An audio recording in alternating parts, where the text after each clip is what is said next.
क्या आपने कभी सोचा है कि हम अपनी हैबिट्स को क्यों नहीं बदल पाते? क्योंकि हम एक ही बार में बड़े बदलाव करने की सोचते हैं और फिर कुछ भी नहीं बदलता। अगर आप बड़े बदलाव लाना चाहते हैं तो पहले हमें छोटे बदलाव करने होंगे। नमस्कार दोस्तों, स्वागत है आप सभी का संतोष बख्शवाला में। आज हम बात करेंगे एक ऐसी किताब की जो हमें सिखाती है कि जिंदगी बदलने के लिए हमें पहाड़ नहीं हिलाने पड़ते, बस एक छोटा कदम उठाना होता है। जी हाँ, हम बात कर रहे हैं tiny habits by BJ Fogg की, जो सिखाती है कि छोटे बदलाव ही बड़ी क्रांति लाते हैं। तो चलिए शुरू करते हैं बिना किसी डिस्ट्रैक्शन। पार्ट 2। वह जानता था कि बुजुर्ग आदमी के पास अभी भी और भी ज्ञान था जो उसकी आदतों को और मजबूत बना सकता था। वह वहीं कैफे में बुजुर्ग व्यक्ति के साथ बैठा रहा और अगला लेसन सीखने का इंतजार करने लगा। बुजुर्ग ने रोहित की आंखों में उस उत्सुकता को देखा और फिर धीरे से बोला, बेटा, अब मैं तुम्हें एक और जरूरी बात सिखाने जा रहा हूँ। यह अध्याय शायद सबसे ज्यादा प्रैक्टिकल है क्योंकि यह तुम्हारी मोटिवेशन पर नहीं बल्कि तुम्हारी एबिलिटी पर फोकस करता है। रोहित ने थोड़ा हैरानी से पूछा, मोटिवेशन से ज्यादा एबिलिटी? सर, क्या आप इसका मतलब समझा सकते हैं? बुजुर्ग व्यक्ति ने अपनी कुर्सी को पीछे आराम से टिकाते हुए कहा, देखो बेटा, मोटिवेशन एक टेम्परेरी चीज है। यह कभी होता है, कभी नहीं। जब तुम किसी नई आदत को अपनाने की कोशिश कर रहे होते हो तो कई बार तुम्हारा मोटिवेशन कम हो जाता है, और जब मोटिवेशन कम हो जाता है तो तुम वह आदत नहीं निभा पाते। इसीलिए तुम्हें हमेशा मोटिवेशन पर निर्भर नहीं रहना चाहिए। रोहित ने ध्यान से सुना लेकिन अभी पूरी तरह से समझ नहीं पाया था। उसने पूछा, तो फिर हमें क्या करना चाहिए? बुजुर्ग ने समझाते हुए कहा, तुम्हें अपनी एबिलिटी यानी अपनी क्षमता पर फोकस करना चाहिए। अगर तुम्हें किसी काम को करना आसान लगेगा तो तुम्हें मोटिवेशन की जरूरत नहीं पड़ेगी। एग्जाम्पल के लिए, अगर तुम पानी ज्यादा पीना चाहते हो तो तुम अपने पास हमेशा एक पानी की बोतल रख सकते हो। इससे तुम्हें जब भी प्यास लगेगी तुम्हारे पास पानी होगा और तुम बिना ज्यादा सोचे समझे उसे पी लोगे। तुम उस आदत को निभाने के लिए मोटिवेशन पर निर्भर नहीं होगे क्योंकि तुमने उसे आसान बना दिया है। रोहित ने यह विचार सुना लेकिन उसे और गहराई से समझने के लिए एक एग्जाम्पल चाहिए था।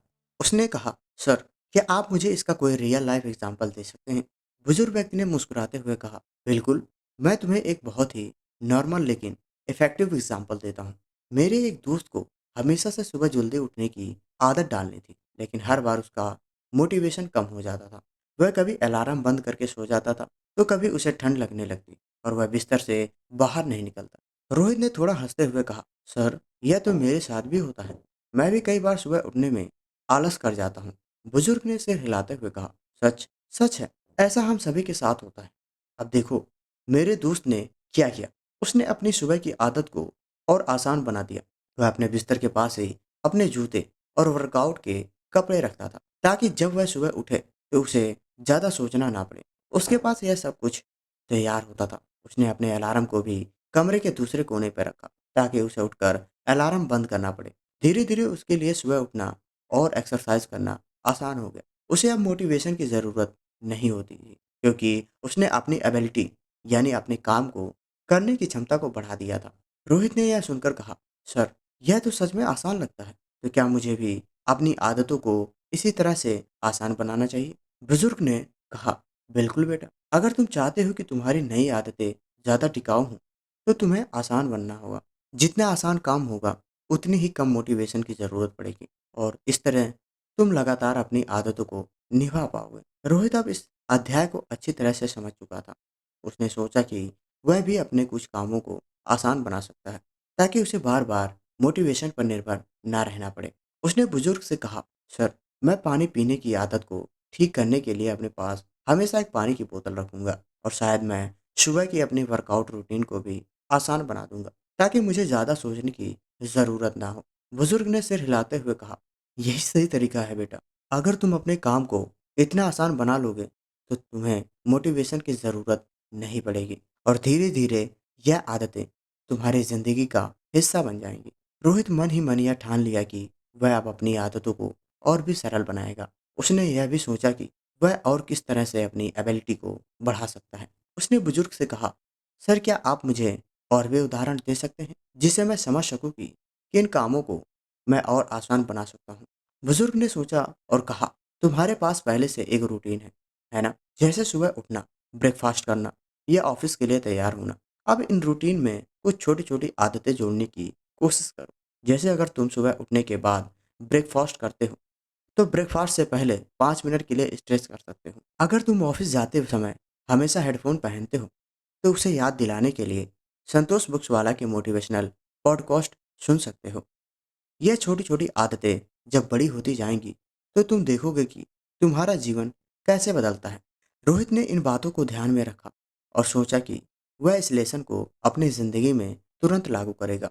उसने सोचा कि वह अपने रोज के कामों को और भी आसान बनाएगा ताकि वह उन्हें बिना किसी रुकावट के निभा सके। उसने बुजुर्ग का शुक्रिया अदा किया और कहा, सर आपने मुझे आज फिर से एक नई दिशा दी है। मैं अब समझ गया हूँ कि मुझे मोटिवेशन पर ज़्यादा निर्भर नहीं रहना चाहिए, बल्कि अपनी एबिलिटी को बढ़ाना चाहिए। बुजुर्ग ने मुस्कुराते हुए कहा, याद रखना बेटा, जो काम तुम्हें जितना आसान लगेगा, वह उतना ही लंबा चलेगा। और जब तुम बार बार उस पर काम करोगे, तो वह तुम्हारी आदत बन जाएगी। फिर तुम्हें मोटिवेशन की ज़रूरत नहीं पड़ेगी, क्योंकि वह तुम्हारी ज़िंदगी का हिस्सा बन चुका होगा। रोहित ने इस बात को अच्छी तरह से समझ लिया और ठान लिया कि वह अब अपने कामों को आसान बनाएगा। वह जानता था कि अगर उसने इस अध्याय को अपनाया तो वह अपनी आदतों को और भी मजबूत बना सकता है। रोहित बुजुर्ग आदमी से सीखे गए पिछले सभी अध्याय पर विचार कर रहा था। उसने अपनी आदतों को छोटा और आसान बनाकर अपनी जिंदगी में सुधार देखना शुरू कर दिया था। लेकिन अभी भी कुछ जगह थी जहां वह संघर्ष कर रहा था। उसे कभी-कभी लगता था कि वह सही नहीं कर पा रहा है या कुछ गलतियाँ कर रहा है। वह अब उस बुजुर्ग से और भी गहराई से समझना चाहता था कि वह किस तरह से अपनी आदतों को बेहतर डिज़ाइन कर सकता है। बुजुर्ग ने रोहित की दुविधा को भांप लिया और मुस्कुराते हुए बोले, बेटा, मैं देख सकता हूँ कि तुम अब अपनी आदतों को लेकर और भी संजीदा हो गए हो। लेकिन याद रखो, आदतों को डिज़ाइन करने का भी एक तरीका होता है और उसमें सबसे पहली चीज़ है खुद को जज करना बंद करना। रोहित ने हैरानी से पूछा, खुद को जज करना छोड़ो? सर यह कैसे मुमकिन है? अगर मैं खुद को नहीं जज करूंगा तो मैं कैसे जानूंगा कि मैं सही कर रहा हूँ या गलत? बुजुर्ग ने गहरी सांस लेते हुए समझाया, देखो बेटा, जब हम किसी नई आदत को अपनाने की कोशिश करते हैं और उसमें गलती कर देते हैं तो अक्सर हम खुद को कठोरता से जज करने लगते हैं। आप सोचते हैं कि हम कभी सफल नहीं हो पाएंगे और यह नेगेटिव सोच हमें पीछे खींचती है। रोहित ने ध्यान से सुना और बुजुर्ग ने आगे कहा, यहाँ सबसे जरूरी बात यह है कि तुम खुद को माफ करना सीखो। आदतों का डेवलपमेंट एक प्रोसेस है और उसमें गलती होना स्वाभाविक है। अगर तुम खुद को हर बार जज करोगे तो तुम आगे नहीं बढ़ पाओगे। बुजुर्ग ने एक एग्जाम्पल दिया, मैं तुम्हें एक एग्जाम्पल देता हूँ। मेरे एक और दोस्त का सपना था कि वह हर सुबह 5 बजे उठे और योग करे। उसने कुछ दिनों तक यह किया, लेकिन फिर एक दिन वे सोते रह गए। जब वह उठा तो खुद को बहुत कोसा और कहा कि वह कभी इस आदत को जारी नहीं रख पाएगा। रोहित ने पूछा, तो फिर उसने क्या किया? उसने खुद को जज करना बंद कर दिया। बुजुर्ग ने मुस्कुराते हुए कहा, वह समझ गया कि एक दिन की गलती का मतलब यह नहीं है कि वह पूरी तरह से असफल हो गया है। उसने उस दिन के बाद फिर से सुबह उठने की कोशिश की और कुछ दिनों बाद उसकी आदत फिर से बन गई। अगर वह खुद को जज करता रहता तो शायद वह कभी इस आदत को नहीं बना पाता। रोहित ने इस बात को ध्यान से सुना और सोचा, शायद मैं भी खुद को बहुत ज़्यादा जज करता हूँ। मैं जब भी कोई आदत छोड़ देता हूँ तो खुद को दोषी मानता हूँ। बुजुर्ग ने सिर हिलाते हुए कहा, याद रखना बेटा, गलती करना मानव का स्वभाव है। खुद को माफ़ करो और आगे बढ़ो। यही आदतों को डिज़ाइन करने की पहली चाबी है। बुजुर्ग ने पहला प्रिंसिपल समझाया। अब दूसरा प्रिंसिपल यह है कि तुम अपने बड़े लक्ष्यों को छोटे छोटे हिस्सों में तोड़ो।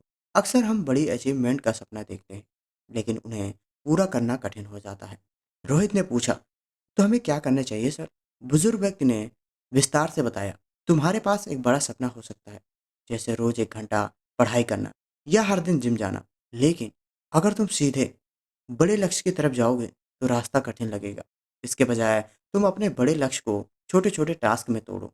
जैसे अगर तुम रोज जिम जाना चाहते हो तो पहले 10 मिनट का वर्कआउट शुरू करो। जब तुम्हें यह 10 मिनट का वर्कआउट आसान लगेगा तब तुम इसे धीरे धीरे बढ़ा सकते हो। बुजुर्ग ने एक और कहानी सुनाई। एक बार की बात है, मेरा एक दोस्त शुभम हमेशा से रोज 5 किलोमीटर दौड़ने का प्लान बनाता था। लेकिन जब वह 1 या 2 दिन दौड़ता तो उसकी एनर्जी खत्म हो जाती और वह हार मान लेता। तब मैंने उसे सलाह दी कि वह सिर्फ 500 मीटर से शुरू करे।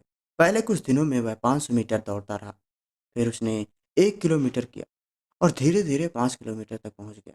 अगर वह सीधे 5 किलोमीटर दौड़ने की कोशिश करता, तो शायद वह हमेशा थक कर हार मान लेता। रोहित ने इस विचार को अच्छी तरह समझा। उसने सोचा कि उसे भी अपने बड़े लक्ष्यों को छोटे-छोटे हिस्सों में तोड़ना चाहिए, ताकि वे उसे असंभव न लगे। बुजुर्ग ने कहा, याद रखो, छोटे-छोटे कदम उठाने से ही बड़ा बदलाव आता है। अगर तुम छोटे टास्क पर फोकस करोगे, तो एक दिन बड़ा सपना भी सच हो जाएगा। अब बुजुर्ग ने तीसरा और आखिरी प्रिंसिपल बताया, गलतियों को अपने दुश्मन मत मानो, उन्हें सीखने का एक जरिया बनाओ। जब हम गलती करते हैं, तो हमारे पास दो रास्ते होते हैं। या तो हम उसे अपनी असफलता मान लें, या उसे एक डिस्कवरी की तरह देखें। रोहित ने पूछा, डिस्कवरी की तरह, इसका मतलब? बुजुर्ग ने समझाया, जब तुम कोई गलती करते हो, तो उसमें छिपी हुई सीख को देखो। एग्जाम्पल के लिए, अगर तुमने कोई आदत नहीं निभाई, तो यह जानने की कोशिश करो कि क्यों नहीं निभाई। क्या वह आदत तुम्हारे लिए बहुत कठिन थी? क्या तुम्हें उसे और आसान बनाना चाहिए था? क्या तुमने उसे सही तरीके से प्लान किया? इन सवालों के जवाब ढूंढकर तुम अपनी गलतियों से सीख सकते हो और उन्हें अपने भविष्य की सफलता का आधार बना सकते हो। बुजुर्ग ने एक और एग्जाम्पल दिया, मेरे एक छात्र को हर दिन किताब पढ़ने की आदत डालनी थी। उसने शुरुआत में सोचा कि वह रोज 1 घंटा पढ़ेगा। पहले 2 दिन उसने 1 घंटे पढ़ा, लेकिन तीसरे दिन वह इतना थक गया कि किताब को हाथ भी नहीं लगा पाया। उसे लगा कि वह सफल नहीं हो पाएगा, लेकिन तब उसने अपनी गलती से सीखा। उसने सोचा कि शायद 1 घंटा पढ़ना उसके लिए बहुत बड़ा लक्ष्य था, इसीलिए उसने 15 मिनट तक घटा दिया। धीरे धीरे वह रोज 15 मिनट पढ़ने लगा और फिर उसे 1 घंटे तक ले गया। अगर उसने अपनी गलती से नहीं सीखा होता, तो शायद वह किताब पढ़ने की आदत कभी नहीं बना पाता। रोहित ने इस बात को भी अपने मन में बिठा लिया। उसे समझ आया कि गलतियां सिर्फ फेलियर का साइन नहीं होती, बल्कि सीखने का एक मौका होती है। उसने सोचा कि वह भी अपनी गलतियों को और गहराई से समझने की कोशिश करेगा और उन्हें अपनी ताकत बनाएगा। रोहित ने अब तीनों लेसन्स को अच्छी तरह समझ लिया था। उसने तय कर लिया था कि वह अब खुद को जज करना बंद करेगा, अपने बड़े लक्ष्य को छोटे हिस्सों में तोड़ेगा और अपनी गलतियों से सीख कर आगे बढ़ेगा। उसने बुजुर्ग का धन्यवाद किया और कहा, सर, आपने मेरी सोच को पूरी तरह बदल दिया है। मैं अब अपनी आदतों को बेहतर तरीके से डिज़ाइन करूंगा। बुजुर्ग ने मुस्कुराते हुए कहा, याद रखना बेटा, आदतों का डिज़ाइन भी एक कला है। अगर तुम सही तरीके से उन्हें बनाओगे, तो कोई भी आदत तुमसे दूर नहीं जा सकती। रोहित ने उस दिन तय किया कि वह इस नए ज्ञान के साथ अपने जीवन में और भी बड़े बदलाव लाएगा। उसकी आदतें अब पहले से कहीं ज़्यादा मजबूत होंगी और उसे किसी भी गलती से डरने की ज़रूरत नहीं होगी। रोहित के जीवन में एक नया सवेरा हो चुका था। बुजुर्ग से मिले लेसन्स ने उसकी सोच, आदतों और जीवन जीने के तरीकों को पूरी तरह से बदल दिया था। जहाँ पहले वह हर दिन अपने असफलताओं और गलतियों के कारण निराश रहता था, वह अब आत्मविश्वास और एक नई ऊर्जा से भर गया था। उसने न केवल उन आदतों को अपनाया जिन्हें बुजुर्ग ने सिखाया था, बल्कि उनका असल जीवन में यूज करके अपने जीवन को पूरी तरह से बदल दिया था। पहली बात जो रोहित ने अपने जीवन में लागू की थी, वह थी खुद को जज करना बंद करना। पहले जब भी वह कोई नई आदतें अपनाने की कोशिश करता था और किसी दिन वह आदत टूट जाती, तो वह खुद को दोषी मानने लगता था। उसे लगता था कि वह कभी सफल नहीं हो पाएगा। लेकिन अब उसने बुजुर्ग की बातों को गंभीरता से लिया और खुद को माफ करना सीखा। रोहित ने एक छोटे से एग्जाम्पल से शुरुआत की। वह हर सुबह जल्दी उठने की कोशिश कर रहा था। पहले अगर वह 1 या 2 दिन देरी से उठता, तो वह अपनी असफलता से हार मान लेता था। लेकिन अब उसने समझा कि एक दिन की गलती का मतलब यह नहीं है कि पूरा प्लान असफल हो गया है। उसने खुद को जज करने की बजाय यह सोचना शुरू किया कि क्यों वह एक दिन देर से उठा। उसने अपनी नींद के पैटर्न को बेहतर समझने की कोशिश की और पाया कि उसे रात में थोड़ा जल्दी सोना होगा, ताकि सुबह सही समय पर उठ सके। यह छोटा बदलाव उसकी आदतों को सुधारने की दिशा में एक बड़ा कदम साबित हुआ। अब वह खुद को जज नहीं करता, बल्कि हर गलती से कुछ सीखने की कोशिश करता। रोहित का दूसरा सबसे बड़ा बदलाव यह था कि उसने अपने बड़े सपनों और लक्ष्यों को छोटे छोटे हिस्सों में तोड़ना शुरू कर दिया। पहले वह बहुत बड़े बड़े लक्ष्य बनाता था, जैसे रोज 2 घंटे पढ़ाई करना या हफ्ते में 5 बार जिम जाना। लेकिन अब उसने बुजुर्ग की सलाह को समझा और अपने लक्ष्य को छोटे छोटे हिस्सों में बांटना शुरू कर दिया। उसने सबसे पहले पढ़ाई को लेकर यह तकनीक अपनाई। रोहित हमेशा से चाहता था कि वह रोजाना 2 घंटे पढ़ाई करे, लेकिन वह कभी भी यह पूरी तरह से नहीं कर पाता था। जब बुजुर्ग ने उसे यह बताया जब बुजुर्ग ने उसे यह बताया कि उसे छोटे छोटे कदमों से शुरुआत करनी चाहिए, तो उसने इसे गंभीरता से लिया। उसने शुरुआत में रोज 15 मिनट पढ़ने का लक्ष्य रखा। यह बहुत छोटा लक्ष्य था, लेकिन वह इसे आसानी से पूरा कर सकता था। धीरे धीरे वह 15 मिनट को 30 मिनट तक बढ़ा दिया, और फिर 1 घंटे तक। कुछ हफ्तों में वह 2 घंटे पढ़ने की अपनी पुरानी इच्छा को पूरी तरह से हासिल कर चुका था। उसने महसूस किया कि छोटे कदम उसे बड़े लक्ष्य तक पहुंचाने में कितने कारगर साबित हो रहे हैं। न केवल पढ़ाई में, बल्कि उसने अपने फिटनेस गोल्स को भी छोटे हिस्सों में बांट दिया। पहले वह सीधे 1 घंटे जिम जाने की सोचता था, लेकिन अब उसने सिर्फ 10 मिनट की एक्सरसाइज से शुरुआत की। धीरे धीरे उसने इसे बढ़ाया और फिर 1 घंटे तक कर पाया। रोहित का जीवन का तीसरा सबसे बड़ा सबक था गलतियों को सफलता नहीं, बल्कि एक सीखने का जरिया मानना। पहले जब वह कोई गलती करता था, तो वह खुद को हारा हुआ मानता था। उसे लगता था कि उसकी मेहनत बेकार गई। लेकिन बुजुर्ग ने उसे समझाया कि यह गलतियां असफलता नहीं है, बल्कि सीखने का एक मौका होती है। रोहित ने अब हर गलती से कुछ नया सीखना शुरू कर दिया था। एग्जाम्पल के लिए, जब वह किसी दिन अपना फिटनेस शेड्यूल फॉलो नहीं कर पाता था, तो वह खुद को दोषी ठहराने के बजाय यह सोचने लगता था कि क्यों वह असफल रहा। क्या उसका शेड्यूल बहुत कठिन था? क्या उसे थोड़ा आसान बनाना चाहिए? या फिर क्या उसने दिन भर में सही तरीके से प्लानिंग नहीं की थी? एक बार जब वह 3 दिन तक लगातार जिम नहीं जा पाया, तो उसने इसे अपनी असफलता नहीं माना। उसने सोचा कि शायद उसका जिम का समय सही नहीं था। उसने अपने शेड्यूल में बदलाव किया और जिम का समय सुबह की बजाय शाम को कर दिया। इस छोटे से बदलाव ने उसे लगातार जिम जाने में मदद की। रोहित ने अब समझ लिया था कि गलतियों को अपनाने और उनसे सीखने से ही हम अपने लक्ष्यों तक पहुंच सकते हैं। इन सभी अध्यायों को अपने जीवन में उतारने के बाद रोहित ने अपने जीवन में असली बदलाव देखे। पहले जहां वह हमेशा हताश और निराश रहता, अब वह सेल्फ कॉन्फिडेंस से भर गया था। उसने अपनी पढ़ाई में भी काफ़ी सुधार किया। पहले वह एग्ज़ाम के दौरान बहुत दबाव में आ जाता था और पूरी तरह से तैयारी नहीं कर पाता था। लेकिन अब उसने अपने पढ़ाई के तरीकों को बदल दिया। वह रोज़ाना 15 मिनट से शुरुआत करके धीरे-धीरे 2 घंटे तक पहुँच गया। इससे उसे हर दिन का पढ़ाई का प्रेशर महसूस नहीं हुआ और वह आसानी से अपनी तैयारी कर सका।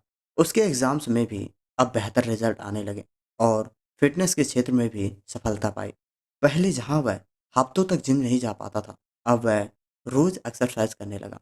उसने पहले छोटे-छोटे वर्कआउट से शुरू की और फिर धीरे-धीरे अपने फ़िटनेस लेवल को बढ़ाया। अब वह रोज़ाना 1 घंटे जिम जाता था और उसका शरीर भी पहले से ज़्यादा फिट हो गया था। रोहित का आत्मविश्वास अब आसमान छूने लगा था। जहाँ पहले वह छोटी-छोटी बातों पर निराश हो जाता था, अब वह हर मुश्किल को एक चुनौती की तरह देखता था और उससे कुछ सीखने की कोशिश करता था। रोहित का जीवन सिर्फ पढ़ाई और फिटनेस तक ही सीमित नहीं रहा। उसने इन आदतों को अपने जीवन के अन्य क्षेत्रों में भी लागू किया। रोहित ने यह सोचा कि अगर वह छोटे-छोटे हिस्सों में पढ़ाई और फिटनेस को सुधार सकता है, तो क्यों ना अपने दूसरे कौशल को भी इसी तरह विकसित करें। उसने गिटार सीखने का सोचा, लेकिन इस बार उसने छोटे-छोटे टास्क से शुरुआत की। हर दिन सिर्फ 5 मिनट गिटार बजाना शुरू किया और धीरे-धीरे वह 30 मिनट तक गिटार बजाने लगा और कुछ महीनों बाद उसने कुछ गानों को अच्छी तरह से सीख लिया। रोहित ने अपने रिश्तों में भी सुधार देखा। पहले वह हर बार जब अपने दोस्तों या परिवार से दूर होता, तो खुद को दोषी मानता था कि वह उनके लिए समय नहीं निकाल पा रहा है। लेकिन अब उसने अपने समय को छोटे-छोटे हिस्सों में बाँटना शुरू किया। वह रोज़ाना 10 मिनट अपने परिवार और दोस्तों से बात करने के लिए निकालने लगा। इससे उसके रिश्ते मजबूत हुए और भावनात्मक रूप से भी संतुलित महसूस करने लगा। रोहित ने अपने करियर में भी इन आदतों को लागू किया। उसने अपने बड़े प्रोजेक्ट्स को भी छोटे-छोटे हिस्सों में बाँटना शुरू किया और हर दिन थोड़ा-थोड़ा करके उन्हें पूरा करने लगा। इससे न सिर्फ उसका काम समय पर पूरा होने लगा, बल्कि उसकी क्वालिटी भी बेहतर हो गई। कुछ महीनों बाद रोहित फिर से उस बुजुर्ग से मिलने गया। उसकी आंखों में चमक थी और चेहरे पर सेल्फ कॉन्फिडेंस। वह अपने नए जीवन की कहानियां बताने के लिए उत्सुक था। बुजुर्ग ने उसकी आंखों में वह चमक देखी और मुस्कुरा दिया। रोहित ने कहा, सर, आपने जो मुझे सिखाया था वह मेरे जीवन को पूरी तरह से बदल चुका है। अब मैं खुद को जज नहीं करता, छोटे कदम उठाकर बड़े लक्ष्य हासिल कर रहा हूँ और अपनी गलतियों से सीख रहा हूँ। बुजुर्ग ने धीरे धीरे कहा, बेटा, यही जीवन का असली मंत्र है। अगर तुम अपनी आदतों को सही तरीके से डिजाइन कर लो तो कुछ भी असंभव नहीं होता। रोहित ने बुजुर्ग को धन्यवाद दिया और वादा किया कि वह इस ज्ञान को अपने जीवन में हमेशा बनाए रखेगा। उसकी कहानी अब यहीं खत्म नहीं होती, बल्कि यह उसकी नई यात्रा की शुरुआत थी, एक सक्सेसफुल, बैलेंस्ड और खुशहाल जीवन की। तो दोस्तों, ये थी टिनी हैबिट्स के जादुई से। याद रखिए, छोटे कदम ही बड़ी मंजिलों तक पहुंचाते हैं। हर बार जब आप खुद से कहते हैं, बस आज नहीं, वहीं से फर्क पड़ना शुरू होता है। तो आज से शुरुआत कीजिए, एक छोटे कदम से, एक छोटी आदत से। अगर आपको ये वीडियो पसंद आया हो तो लाइक कीजिए, चैनल को सब्सक्राइब कीजिए और कमेंट में बताइए कौन सी टिनी हैबिट्स आप आज से शुरू करने वाले हो। मिलते हैं अगले वीडियो में।